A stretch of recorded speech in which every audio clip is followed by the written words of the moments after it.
যদি প্রশ্নকারী প্রমাণ করে দেয় যে আমার ব্যাখ্যা ভুল, আমি কি বিতর্কের কোনো নিয়ম ভেঙেছি? হ্যাঁ, সদ্গুরু আপনার অনেক ভুল ধরেছেন, আমি তার সাথে বিতর্ক করব। কিন্তু যদি তিনি আপনার সাথে বিতর্ক না করেন, আমি করব। আমার নাম শশী বর্মন, আমি অমুসলিম, আমি হিন্দু।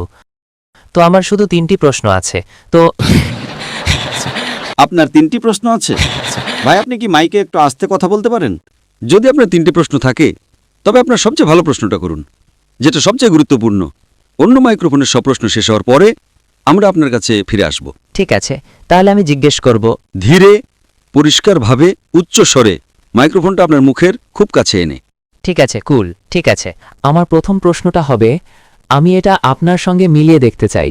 আমি আপনার ইউটিউবে আগের বক্তব্যগুলো দেখেছি। আপনি তুলনামূলক ধর্মতত্ত্বের একজন বিশেষজ্ঞ। যখন আপনি ইসলাম এবং অন্যান্য ধর্ম, যেমন হিন্দু ধর্মের তুলনা করেন এবং ভগবদ্গীতা বা অন্যান্য ধর্মগ্রন্থ থেকে উদ্ধৃতি দেন, তখন আপনি কি মনে করেন না যে এর ভুল ব্যাখ্যা হওয়ার সম্ভাবনা থাকে এবং যারা সেই বিশ্বাসের অনুসারী নন তাদের ভুল পথে পরিচালিত করার একটা সম্ভাবনা থাকে? আপনার নাম কি ভাই? ক্ষমা করবেন? আপনার নাম? শশী বর্মন। ঠিক আছে শশী। এবং যদি যদি এমন হয়, যদি এটা প্রমাণিত হয় যে আপনার বক্তব্যে ভুল ব্যাখ্যা রয়েছে, তাহলে কি এর অর্থ এই যে একজন মুসলিম পেশাজীবী হিসেবে আপনি আপনার দায়িত্ব পালনে ব্যর্থ হয়েছেন? ভাই, খুব ভালো একটা প্রশ্ন করেছেন। আজকের বিষয়ের সাথে খুবই প্রাসঙ্গিক প্রশ্ন।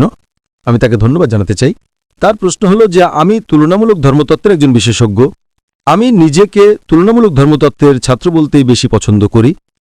আর যখন আমি অন্যদের ধর্মগ্রন্থ উদ্ধৃত করি, অন্য ধর্মের, যেমন সেটা হতে পারে ভগবদ্গীতা কিংবা বেদ কিংবা বাইবেল, আর যদি আমি সে ধর্মগ্রন্থের ভুল ব্যাখ্যা করি, তাহলে একজন মুসলিম হিসেবে সেটাকে ভুল নয়, পুরোপুরি ভুল। আমি আপনার সাথে একমত। ঠিক আছে।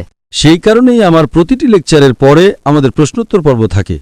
বেশিরভাগ ধর্মীয় বক্তা, সে হিন্দু হোক, খ্রিস্টান হোক বা মুসলিম হোক, তাদের বেশিরভাগই, সংখ্যাগরিষ্ঠ 90%-এরও বেশি, এই বক্তব্যের পরে তাদের কোনো প্রশ্নোত্তর পর্ব থাকে না। শেখ দিদাত ছিলেন প্রথম এটা শুরু করেছিলেন, এবং এখন মাশাআল্লাহ আমাদের অনেকেই প্রতিটি প্রশ্নের পরে, প্রতিটি লেকচারের পরে আমাদের একটা প্রশ্নোত্তর পর্ব থাকে। কেন? যাতে যদি আপনি আমাদের সাথে দ্বিমত পোষণ করেন, আপনার প্রশ্ন করার সুযোগ থাকে। প্রশ্নোত্তর চলাকালীন সময়ে যদি কোনো বক্তা, আমি সহ, যদি প্রশ্নকারী প্রমাণ করে দেয় যে আমার ব্যাখ্যা ভুল, যদি তারা আমার কাছে প্রমাণ করে দেয়, প্রথমে আমি বলবো আমি দুঃখিত। আচ্ছা। আমি আমার কথা ফিরিয়ে নেব। যদি আমি ভুল করি, একজন মুসলিম হিসেবে আমি অবশ্যই ক্ষমা চাইব। আমি প্রথমে বলবো আমি দুঃখিত, আমি আপনার ধর্মগ্রন্থ ভুল বুঝেছিলাম। ইনশাআল্লাহ ভবিষ্যতে আমি এটা উদ্ধৃত করব না।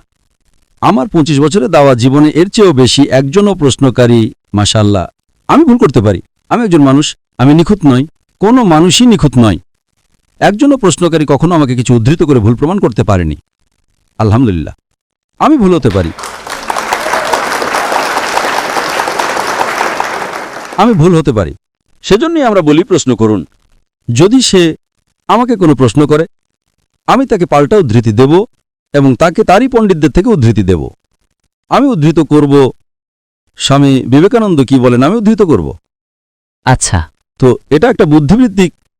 সেই কারণেই আমরা বলি আসুন বিতর্কে বসি, বন্ধুত্বপূর্ণ বিতর্ক, কোনো সমস্যা নেই। কিন্তু আমি শুধু এমন কারোর সাথেই বিতর্ক করব যার কিছু অবস্থান আছে, যে সে লোকের যদু মধু কদুর সাথে নয়। আপনি বুঝতে পারছেন? আপনি জানেন, যদি আমি আমার আলোচনায় সবচেয়ে বড় জমায়েতে 10 লক্ষ মানুষ পাই, আপনি যদি 2% পান, 20,000, আমি আপনার সাথে বিতর্ক করব, যে সে লোকের সাথে আমি পারি না। তো আমার কারণটা হলো, যদি আপনি আমার সাথে বিতর্ক করতে চান, আপনার অন্ততপক্ষে আপনার বক্তব্যের জন্য কমপক্ষে 20,000 মানুষ জড়ো করতে পারা উচিত। যদি আমি 20 লক্ষ পাই, আপনি অন্তত 2% পান, ঠিক আছে? যদি আপনি আপনার লেকচারের জন্য 20,000 লোক পান, আমি আপনার সাথে বিতর্ক করতে রাজি আছি। যদি আপনি না পান, আপনি এমন কাউকে দিন যে পারে। এবং পৃথিবীতে অনেক হিন্দু বক্তা আছে, পৃথিবীতে অনেক খ্রিস্টান বক্তা আছে যারা 1 লক্ষেরও বেশি পায়। ইন্ডিয়াতে অনেক মানুষ, আপনি কি শ্রী শ্রী রবিশঙ্করকে চেনেন? তিনি 1 লক্ষের শ্রোতা পান। আমি তার সাথে বিতর্ক করেছি এবং আপনি জানেন সে ফলাফলের, আপনি কি সে বিতর্কটা দেখেছেন? হ্যাঁ। ফলাফল কি ছিল? এটা ছিল কি? এটা আমার প্রত্যাশা মতো ছিল না। কি বললেন? এটা আমার প্রত্যাশা মতো ছিল না। হ্যাঁ। ও, এটা আপনার প্রত্যাশা মতো ছিল না। কিন্তু আমি কি বিতর্কের কোনো নিয়ম ভেঙেছি? ক্ষমা করবেন? আমি কি বিতর্কের কোনো নিয়ম ভেঙেছি? না। আমি কি তার সব প্রশ্নের উত্তর দিইনি? দিয়েছেন। তিনি কি আমার প্রশ্নগুলোর উত্তর দিয়েছেন? না। পৃথিবীর সবচেয়ে বিখ্যাত হিন্দু প্রচারকদের একজন শ্রী শ্রী রবিশঙ্কর। অনেকে তাকে ঈশ্বর বলে ডাকে। কিন্তু স্যার, সদ্গুরুর ব্যাপারে কি বলবেন? আমার মনে হয় তিনি কিছু পয়েন্ট খণ্ডন করেছেন আমার ধারণা। ঈশা ফাউন্ডেশনের সদ্গুরু। ঠিক আছে, একটা আলোচনার ব্যবস্থা করেন, আমি তার সাথে বিতর্ক করব। আপনি ব্যবস্থা করেন, আমি তার সাথে বিতর্ক করব। সদ্গুরু একজন বিখ্যাত ব্যক্তি, তাকে জিজ্ঞেস করেন, আমি তার সাথে বিতর্ক করব। এমন কিছু লোক আছে যারা তার বক্তব্য নিয়েছে এবং উত্তর দিয়েছে, কিছু মানুষ সে নিজে নয়। যদি সে চায় তাকে ব্যবস্থা করতে দিন, কোনো সমস্যা নেই, আমি তার সাথে বিতর্ক করব। ঠিক আছে? কারণ আমি জানি সে বিখ্যাত। যে কোনো বিখ্যাত ব্যক্তিত্ব যদি বিতর্ক করতে চায়, আমি তার সাথে বিতর্ক করতে চাই। সে আমার সাথে বিতর্ক করতে চায়, উন্মুক্ত। যে কোনো বিষয়, তুলনামূলক ধর্মতত্ত্বের যে কোনো বিষয়, হিন্দু ধর্ম এবং ইসলাম, কোনো সমস্যা নেই। ঠিক আছে? আপনাকে স্বাগতম। আর যদি তিনি আমার বক্তব্যে এমন কিছু দেখিয়ে দেন যা আমি বলেছি কিংবা যা হিন্দু ধর্মগ্রন্থ অনুযায়ী সঠিক নয়, তাহলে আমি ক্ষমা চাইব এবং আমি তাকে জানাবো আমি সেই তথ্য কোথা থেকে পেয়েছি। আমার সব গবেষণা অহিন্দু পণ্ডিতদের নয়, হিন্দু পণ্ডিতদের। আমি রেফারেন্স দেই। তাই বেশিরভাগ বক্তা বলে যে জাকির সঠিক, কিন্তু তারপর সে কিন্তু আসে। অনেক হিন্দু বলে, যখন আপনার বক্তব্য শুনি 2 ঘন্টায় আমি যা শিখেছি তা আমার জীবনে 40 বছরে শিখিনি, কারণ আমার বক্তব্যে আমি রেফারেন্স দেই। শ্রী শ্রী রবিশঙ্কর কি তার বক্তব্যে কোনো রেফারেন্স দিয়েছিলেন?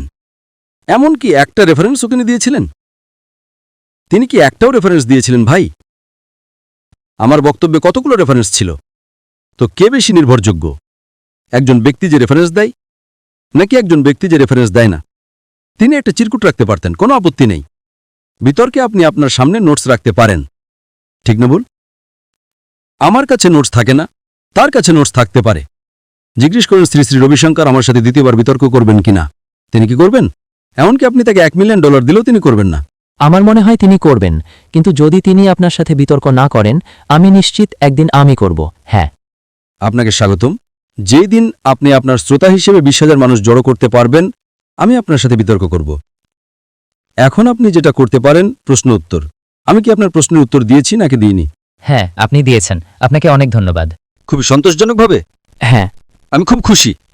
এটা মেনে নেওয়ার জন্য আপনাকে ধন্যবাদ। আর আল্লাহ আপনাকে হেদায়েত দিন।